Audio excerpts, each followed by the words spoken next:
Reliance Jio Indian telecom ఇండస్ట్రీని revolutionise చేసింది affordable 4G ప్లాన్స్తో. కానీ ఇప్పుడు రిలయన్స్ జియో ఇండియన్ టెలికాం ఇండస్ట్రీని ఇంకొక లెవెల్కి తీసుకొని పోతుంది. అది ఎలా అనుకుంటున్నారా?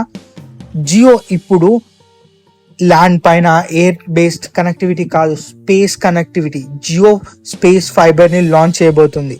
ఫస్ట్ జియో కనెక్టివిటీ అందరికీ 4G సిమ్లు ఇచ్చింది ఫ్రీగా. ఆ తర్వాత జియో ఫైబర్ని తీసుకొని వచ్చింది, ఏ గేమ్ చేంజర్ హై స్పీడ్ ఇంటర్నెట్లో. తర్వాత జియో ఎయిర్ ఫైబర్ని తీసుకొని వచ్చింది, ఫైబర్ లాంటి స్పీడ్స్ కానీ కాకపోతే ఎయిర్ బేస్డ్తో, కేబుల్స్తో పని లేకుండా. ఇప్పుడు జియో అర్బన్ మార్కెట్ని చాలా వరకు కాంకర్ చేసింది. కానీ వీళ్ళ అంబిషన్స్ ఇక్కడతో ఆగలేదు.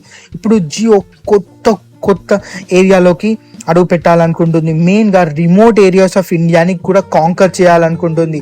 ట్రెడిషనల్గా ఫైబర్ అయినా సరే, 5G కనెక్టివిటీ అయినా రూరల్ ఏరియాస్లో చాలా వరకు కష్టం. అండ్ అలాగే వేరే ఫారెస్ట్ టైప్ ఆఫ్ ఏరియాస్లో ఇంకా కష్టం. అందుకే ఇప్పుడు జియో స్పేస్ ఫైబర్ రాబోతుంది.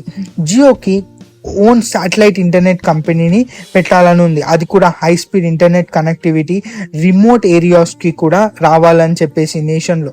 కానీ స్పేస్ టెక్నాలజీ ఎలా వర్క్ చేస్తుంది మీరు అనుకోవచ్చు, కానీ ట్రెడిషనల్గా మనం వర్క్ అయ్యేటట్టు కాదు. జియో స్పేస్ ఫైబర్ స్పేస్లో ఉన్న శాటిలైట్స్ నుంచి డైరెక్ట్గా మనకు ఎర్త్కి కనెక్టివిటీ వస్తుంది. సో దీనికి ఏం చేయాలి అంటే, మన ఇంటి దగ్గరలో ఒక శాటిలైట్ డిష్ని ఇన్స్టాల్ చేస్తే చాలు, అంతే. మీరు వరల్డ్ వైడ్ వెబ్ నెట్తో కనెక్ట్ అయిపోయి ఉంటారు. సో మనకి ఇంటికి వచ్చే నెట్ స్పేస్ నుంచి వస్తుంది. ఎంత అమేజింగ్గా ఉంది కదా. సో బెస్ట్ పార్ట్ ఏంటి అంటే, జియో ఫైబర్ ఇప్పుడు దగ్గర 100 Mbps ఒక స్పీడ్ని మనకి ఇవ్వబోతుంది. సో ఇది దగ్గర 4G లాగా అనుకోండి. మనం కావాలంటే 4K కంటెంట్ చూడొచ్చు, ఆన్లైన్ గేమ్స్ ఆడుకోవచ్చు, పెద్ద మూవీస్ని కూడా డౌన్లోడ్ చేసుకోవచ్చు. 4Gతో మనకి ఎలాంటివి వచ్చాయో అలాంటివి అన్నీ కూడా చేయవచ్చు. అయితే మీరు అనుకోవచ్చు, శాటిలైట్ నెట్వర్క్ కొంచెం కష్టం కదా అని అనుకోవచ్చు. కానీ ఇక్కడే Indian players like Airtel and Jio యొక్క ప్రాముఖ్యత తెలుస్తుంది. ఎయిర్టెల్ చైర్మన్ ప్రకారం ఏంటి అంటే, దగ్గర ఒకవేళ విలేజ్లో 30 to 40 మెంబర్స్ ఉంటే, వాళ్ళు ఒకవేళ ఈ సర్వీస్ కావాలి అనుకుంటే సేమ్ బ్రాడ్బ్యాండ్కి ఇప్పుడు మనం ఎంత కడుతున్నామో మొబైల్ రేట్స్కి అంతే కట్టాల్సి ఉంటుంది. మరొక వైపు స్టార్లింక్ మరియు కూపర్ రెండు ఇండియన్ మార్కెట్లోకి రావాలనుకుంటున్నాయి. కానీ వీళ్ళ ప్రైజెస్ మాత్రం చాలా ప్రీమియంగా ఉన్నాయి. దగ్గర 7,000, 8,000 ఆ రేంజ్లో అనుకోండి.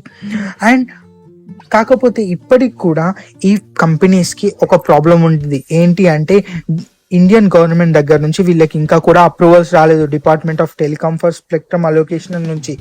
కానీ మనం ఒప్పుకోవాల్సింది ఏంటి అంటే, ఇండియాలో space based internet service providers యొక్క రేస్ చాలా ఎక్కువగా పెరుగుతూ ఉంటుంది.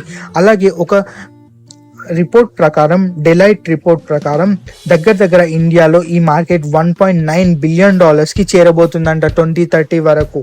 సో ఇప్పుడు ఎయిర్టెల్ అండ్ జియో నిజంగా మొబైల్ రేట్స్కి వచ్చినట్టు Jio space fiber and Airtel space fiber ఫ్యూచర్లో వచ్చినట్టయితే నిజంగా చాలా ఎక్కువ ప్లేసెస్లో మనం ఈజీగా సూపర్ ఫాస్ట్ ఇంటర్నెట్ని యూస్ చేసుకోవచ్చు, అది కూడా మంచి స్పీడ్స్తో. నాకైతే చాలా హ్యాపీగా ఉంది ఈ విషయాన్ని విన్న తర్వాత.